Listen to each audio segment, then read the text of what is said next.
What is the easiest way to structure and to explain a very complex STEM topic?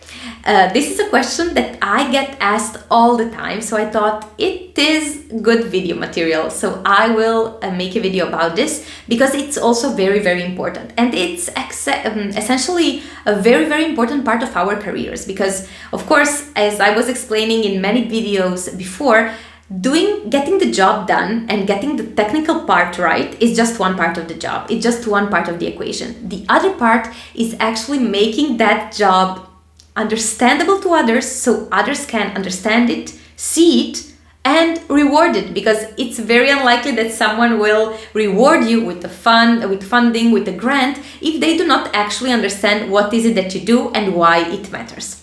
So what is the easiest way to do so? First of all, I want to start by explaining what is it that STEM professionals typically do. What is our, I would say, a second nature, what comes naturally to us.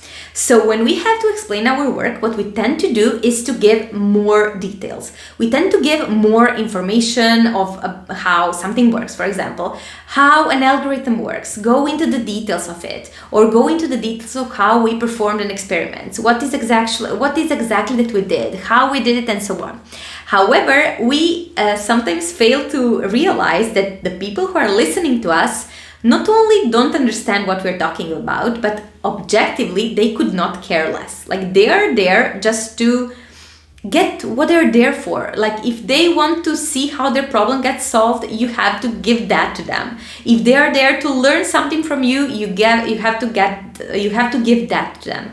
So essentially, instead of bombarding them with details and adding more layers of complexity, I would suggest another strategy.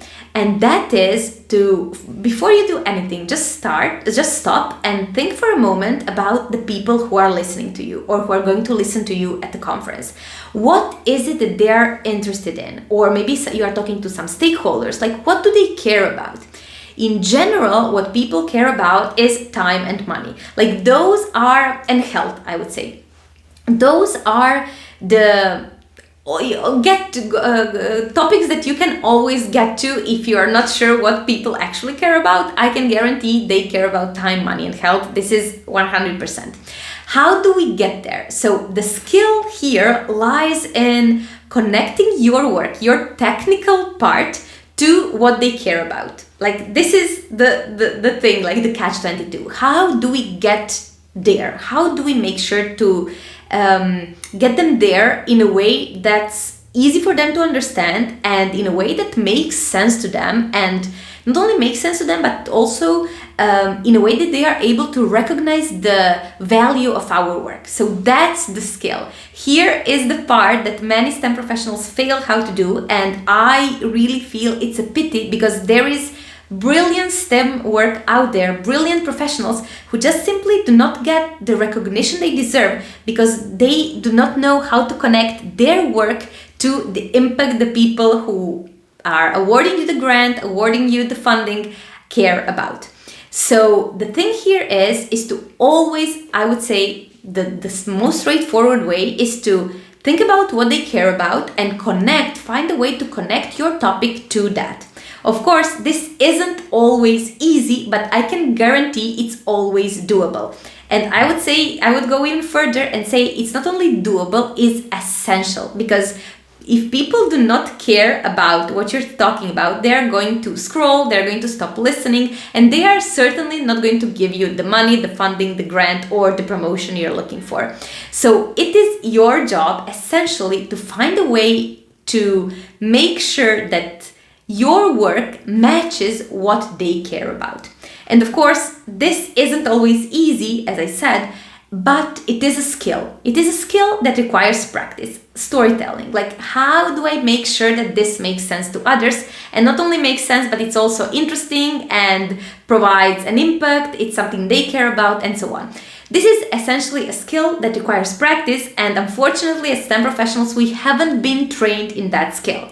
So my suggestion for you would to be just to stop for a moment and think about what those people care about. Just by doing this super simple exercise, you are already, I would say, not only one step further, but I would say 100 steps ahead of many others, just by stopping and thinking what these people care about and talk about that. The other option is for you to come to my coaching program and train that in live sessions. Like really train that. As you would go to the gym and train your muscle, train your capability and your skill of connecting your work to something that matters to stakeholders, to your manager, to your boss, to someone who is awarding you the grant, and so on. This is what is my life's work. I'm basically teaching STEM professionals how to take the most out of their work, and how to make sure that their work is visible, recognized, and funded. And of course, while enjoying the process, because I believe that explaining your work should be sort of the peak of the entire performance, right? You've been working so hard, and now you get to show that work to others, to share experiences, to share thoughts, and so on. So if you are interested in this kind of coaching and you feel that you need this kind of help, I will leave a link down below in the description where you can schedule a completely free discovery call with me, where we can discuss exactly that. Like your specific challenges, your specific struggles. You can sort of get a glimpse of how it feels to get coached, how it feels to get coached by me, if I am a good coach for you, if I'm what you are looking for right now, and of course, if we are a good fit to work together. So I hope that you found this video useful, that before you explain and present your next presentation, you will take a moment and think about the audience, think about those people who are listening to you. And of course, as always, see you next time in another video. Bye bye.